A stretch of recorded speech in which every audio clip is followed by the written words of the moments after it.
Now, I have two of these now. This one here, the Stanley, I bought, I'm pretty sure,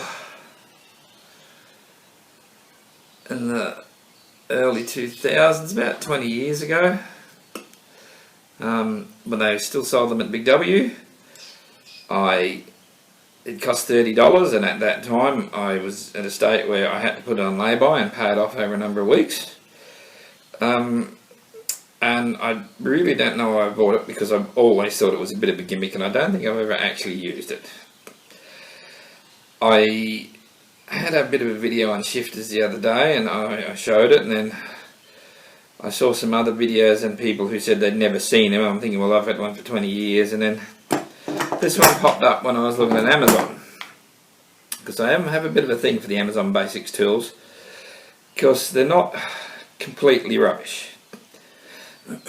Now, I live in Australia. Amazon, of course, being an American company, although most of the Amazon stuff is made overseas.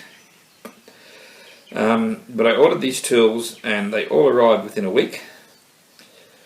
So, yeah, Amazon Australia is a little bit different to Amazon America, just like the Temu in Australia is different to Temu in America, and even McDonald's. When I worked at McDonald's a couple of years ago, the processes and things were completely different to what I see Americans complaining about. So I think that's worth remembering.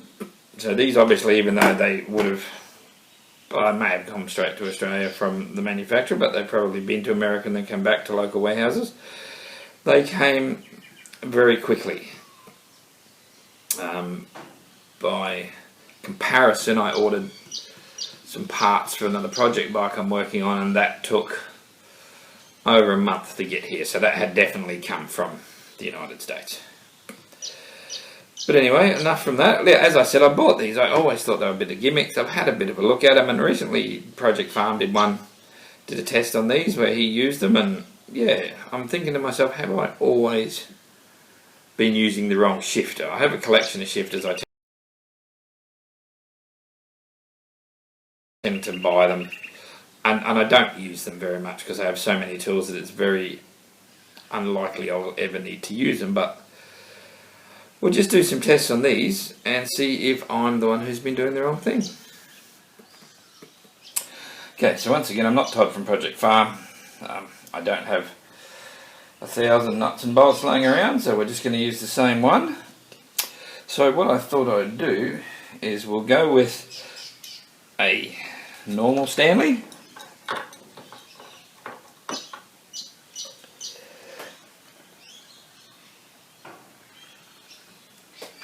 And I can see just there that that's starting to slip and spread.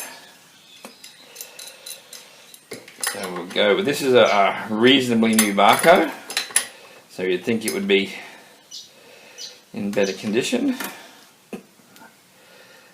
and as good as a shifter gets. And that is not moving, but I can see a tiny amount of flex in the jaws, just in there. And you've got your pliers wrench type. I bought this for Wiha. I don't like the way it adjusts.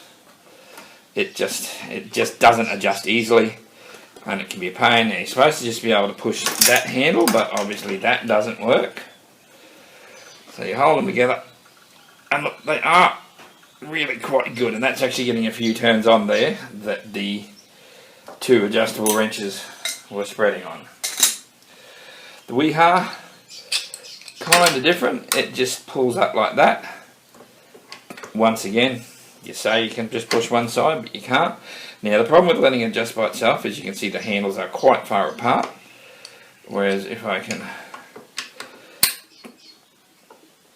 do it myself, no, maybe I'm lying, maybe there's no adjustment between the two. And up there it is. So yeah, if I can get it there. So the pliers wrench are both better than just a standard shifter. Now I have my Stanley, which as I say I bought at least 20 years ago.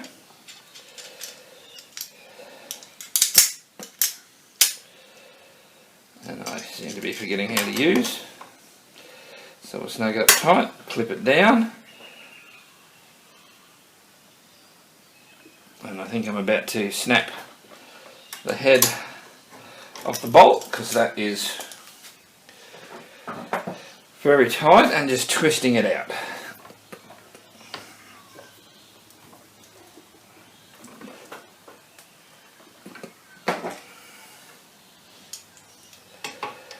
And I believe